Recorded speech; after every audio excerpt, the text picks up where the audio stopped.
दुख होता है। एक नौजवान साथी से हमने पूछा कि आप मुसलमान हैं?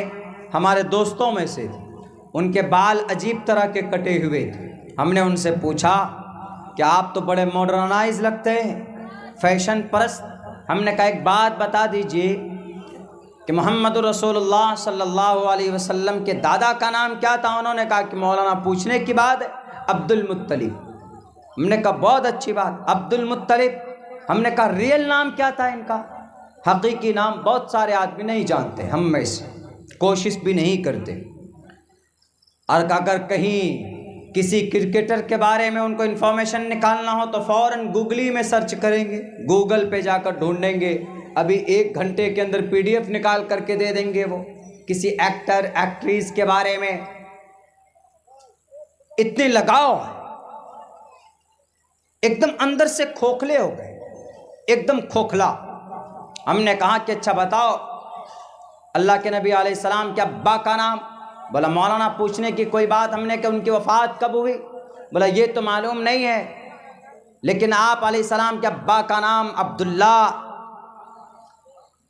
मोहम्मद रसूलुल्लाह के नाम दादा अब्दुल मुत्तलिब। हमने कहा अब्दुल मुत्तलिब को अब्दुल मुत्तलिब क्यों कहते हैं? उनका रियल नाम क्या था? कौन से ख़ानदान से आते थे? कौन हसब व नसब क्या था, जानते हो? बोला ये सब नहीं जानते हैं, ये तो हमको मौलाना साहब ने मकतब में पढ़ाया था। मकतब, मदरसे, बेसिकली हम अपने बच्चों को वहाँ से एक धार्मिक कॉन्सेप्ट वहाँ पर देते हैं, लेकिन इन जगहों में भी थोड़ा अपग्रेड करने की ज़रूरत है। अपने मदरसों में, बोर्ड के मदरसों में जो निसाब है उसको ढंग से अगर पढ़ाया जाए तो हमारा बच्चा अच्छी क्वालिफ़िकेशन हासिल कर सकता है। हमारे मकातिब के अंदर जो दादा आदम के ज़माने का जो बहुत पहले से जो चला आ रहा वो बहुत कामयाब तरीन, लेकिन हम लोग उनके अंदर जो अंग्रेज़ी को, हिंदी को दर्जा नहीं देते, हिसाब को दर्जा नहीं देते, छोड़ देते उनको कि कौन पढ़ने जाए अंग्रेज़ी, कौन पढ़ने जाए हिंदी, कौन पढ़ने जाए हिसाब। अरे हिसाब का तज़किरा कुरान में है, फक्तुब बैनकुम बिल अदल। हिसाब, math, it is a divide, it is related to the last, the authentic books. Then the world by God has been sent down to the earth to teach the people is the Quran. फल्यक्तुब बैनकुम बिल अदल। हिसाब कहाँ से निकलता है? कुरान से निकलता है। वयख़्लुक़ु मा ला तालमून। साइंस कहाँ से आते? कुरान से आते। वअन्ज़लनल हदीद फ़ीही बअसुन शदीद। साइंस के अंदर लोहे का इस्तेमाल होता है, स्टील का इस्तेमाल होता है। कहाँ से निकलते? कुरान से निकलते। कुरान के अंदर सारे तालीमात हैं, इनको अपग्रेड करने की ज़रूरत है, थोड़ा मॉडिफाई करने की ज़रूरत है। आज हमारे बच्चों पे, आज एक आदमी आकर बोला मौलाना 354 हम पे धारा लगाया गया। आपके जलसे में आने से पहले एक पंचायती थी हमारे इंस्टीट्यूट के अंदर, एक छोटी सी बात 354 धारा बोला हम पे लगा दिया। क्या मतलब होता है इसका? 354B का क्या मतलब होता? 354B हम नहीं जानते, 302 का धारा हम नहीं जानते, 307 का धारा हम नहीं जानते, 376 का धारा हम नहीं जानते, हमारे बच्चे नहीं जानते। सलमान खान का बाप कौन बता देंगे? शाहरुख खान का दादा कौन बता देंगे? आमिर खान की नानी कौन बता देंगे? आमिर खान की शादी कितनी हुई वो बता देंगे। लेकिन यहीं पर आ जाएं आप, पूछ लीजिए कि दादा अब्दुल मुत्तलिब, मोहम्मद रसूलुल्लाह के दादा का नाम क्या? बहुत से लोग नहीं बता पाएंगे। भारत के संविधान के बारे में पूछ लीजिए कि 302 कब लगता है, वो नहीं बता पाएंगे। 354B कब लगता है, वो नहीं बता पाएंगे। 376 का क्या मतलब है, वो नहीं बता पाएंगे। 307 ये धारा दफात कौन कब लगते हैं, वो नहीं बता पाएंगे। मेरे भाइयों, मेरे नौजवानों, and you must to know about and these things and about Indian Constitution and about the Indian preamble. ये सब जानना ज़रूरी है, नहीं जानते।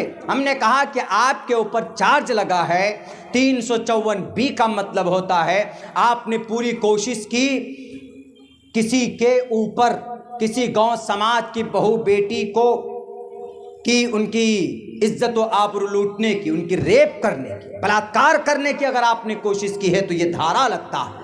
अगर आपने किसी की बलात्कार या किसी की इज्जत लूट लिया, आपने अगर किसी का बलात्कार किया है तो 376 का धारा लगता है। अगर आपने किसी का गला काट दिया है यानी मर्डर कर दिया है तो 302 लगता है। अगर आपने किसी को मारने की कोशिश की है, किसी का सर फोड़ने की कोशिश की है तो वहां पर 307 लगता है, अटेम्प्ट टू मर्डर।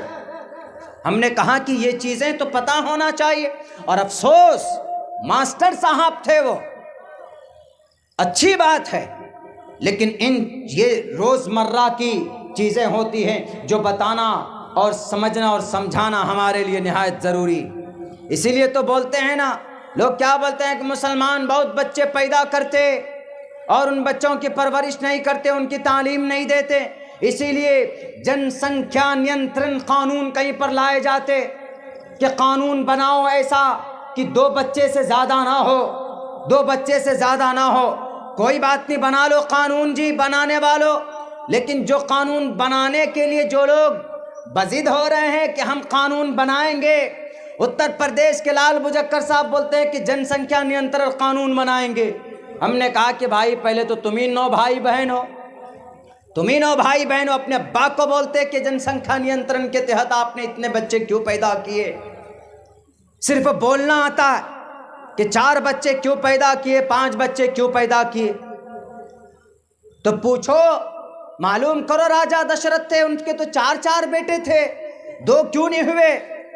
नहीं, बस एक मुद्दा, गरम सा मुद्दा चाहिए उनको बटोरने का, इख्तिदार पर बैठने का, कुर्सी पर बैठने का। तो मेरे नौजवान साथियों, आपके लिए ज़रूरी है इस ज़माने में धर्म के साथ साथ हमारे मकातिब में धार्मिक पढ़ाई के साथ साथ जो ज़रूरतें पेश आती है ब्लॉक में, जो ज़रूरतें पेश आती है आपके डिस्ट्रिक्ट में, कोर्ट में, कचहरी में, पुलिस वालों के सामने में, वो जानकारी आप अपने बच्चों को दीजिए। मैं ये नहीं कहता कि आप अपने बच्चों को यूपीएससी बीपीएससी के अंदर तालीम दिलवाइए, आपके बच्चों को डीएम मिनिस्टर बनाइए।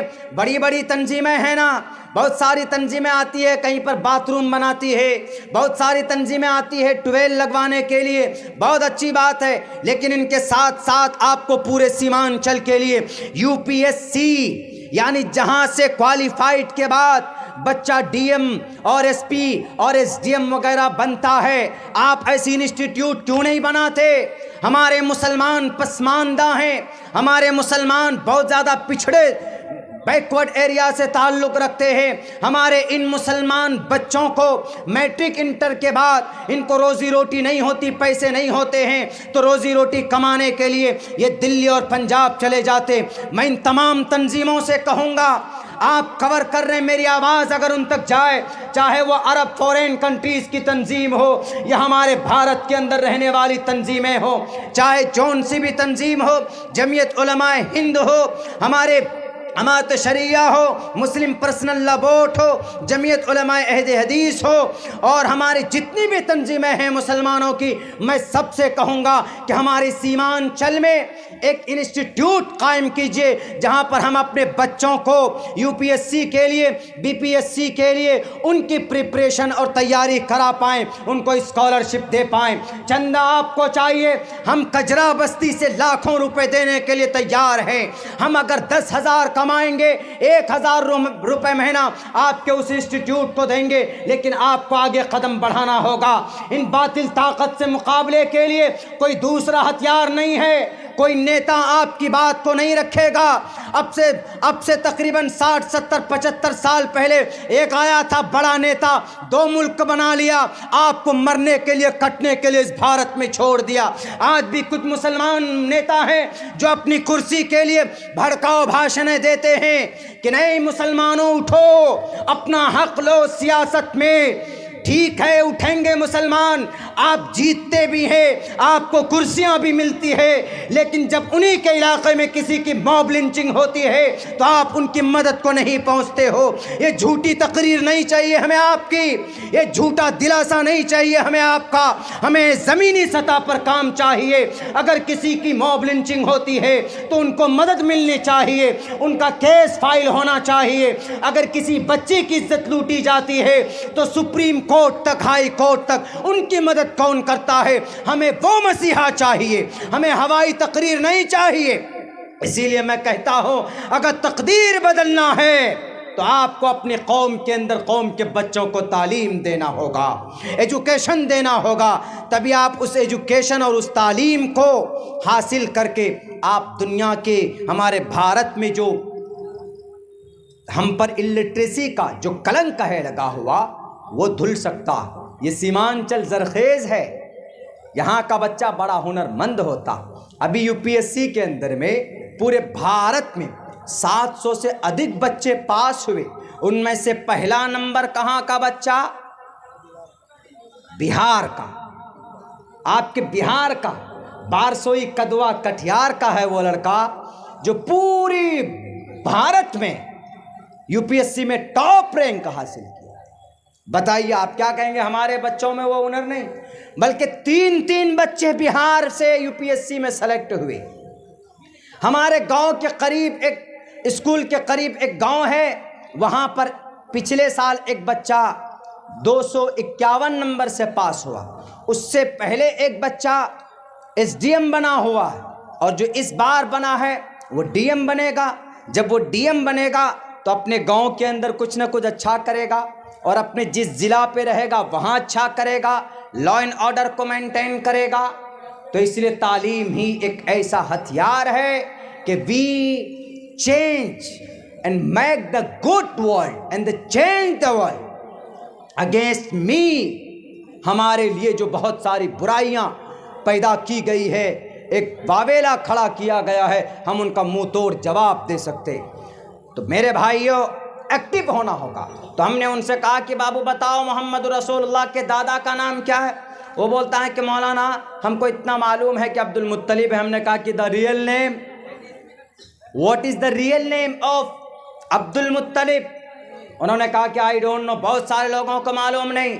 मोहम्मद रसूलुल्लाह के दादा का नाम असल में शैबा, शैबतुल हम्द, अब्दुल मुत्तलिब, अब्द मने गुलाम, मुत्तलिब। ये जो हाशिम थे, कबीले बनु हाशिम, एक घराना कबीले कुरैश, ख़ानदान हाशिम से मोहम्मद रसूलुल्लाह थे। एक मर्तबा ऐसा हुआ, आप अलैहिस्सलातु वस्सलाम की ज़िंदगी से 2 नस्ल पीछे हाशिम, हाशमी घराना वहीं से है। हाशिम इनको क्यों कहा जाता है? पहले ज़माने में जब हज करने के लिए लोग आते थे मक्कतुल मुकर्रमा, जब वो पहुँचते थे मक्का, मेहमान नवाजी वहाँ की बहुत मशहूर है, वहाँ आज भी मेहमान नवाजी करते हैं। तो गोश्त के शोरबे में रोटी के टुकड़े को डालकर सरीद बनाकर मेहमानों को खिलाते थे। तो इसीलिए उनका नाम हाशिम मने टुकड़े करने वाले, इसीलिए उनको हाशिम कहा जाता है। एक मर्तबा मदीना गए, वहाँ पर सफ़र में तिजारत में निकले। पहले ज़माने में जब सफ़र और तिजारत हुआ करती थी, लोग सालों साल लगा देते थे, और कहीं कभी किसी की मौत हो जाती थी, उस वक्त पैदल या ऊँट में या घोड़े में आराम से लोग सफ़र किया करते थे। आजकल नहीं कि हवाई जहाज़ में बैठे अभी यहाँ, उसके बाद 2 घंटे में पहुँच गए बेंगलोर या हैदराबाद, ऐसा नहीं था पहले। तो आप ये हाशिम साहब गए मदीना, वहाँ शादी की। शादी के बाद वहाँ से वो जब बाहर निकले तो उनकी जो अहलिया मोहतरमा थी वह हामिला हुई। उनसे जो बच्चा पैदा हुआ उनका नाम था शैबा। नाम शैबा इसलिए था चूँकि उनके बाल में कहीं कहीं पर सफ़ेदी थी, तो शैबा के मतलब सफ़ेद। तो हाशिम साहब जब वहाँ से निकले तो उनका इंतकाल हो गया। तो एक हाशिम के एक भाई थे जो मक्का में थे, उनका नाम था मुत्तलिब। उनको पता चला बहुत दिनों के बाद कि हमारे जो भाई हैं उन्होंने मदीने में शादी की और हमारा एक भतीजा भी वहाँ पर जन्म लिया है।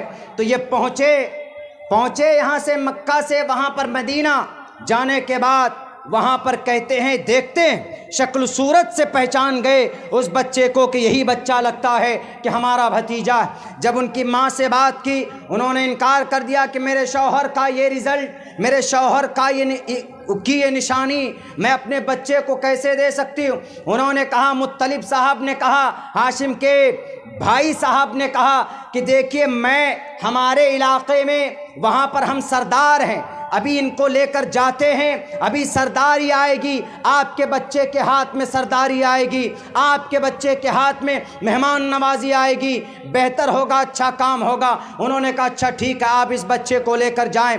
जब मुत्तलिब साहब अपने ऊँट के पीछे अपने इस बच्चे को बिठा कर लेकर जब मदीना से आए तो लोगों ने कहा कि मुत्तलिब, तुम गए थे खाली, आए हो एक ग़ुलाम को लेकर। अब्दुल मुत्तलिब, मुत्तलिब का ग़ुलाम, यानी इस शेबा जो नाम था, नाम असल नहीं फेमस हुआ, वही मुत्तलिब का ग़ुलाम, यानी मुत्तलिब तुम ग़ुलाम लेकर आए हो, एक बच्चा लेकर के आए हो, वही चीज़ मशहूर हो गई वो नाम। और पूरी कुरैश की तारीख़ में ख़ानदान मक्का में जितने भी ख़ानदान और कबीले थे, उनमें सबसे मुबारक और सबसे अच्छा और कामयाब कोई सरदारी करने वाला पैदा हुआ था तो उसका नाम अब्दुल मुत्तलिब था। नाम असल में शैबा है, लेकिन नाम पड़ गया उनके अपने चचा के नाम पर, वो लेकर आए थे तो उनका नाम पड़ गया अब्दुल मुत्तलिब। सबसे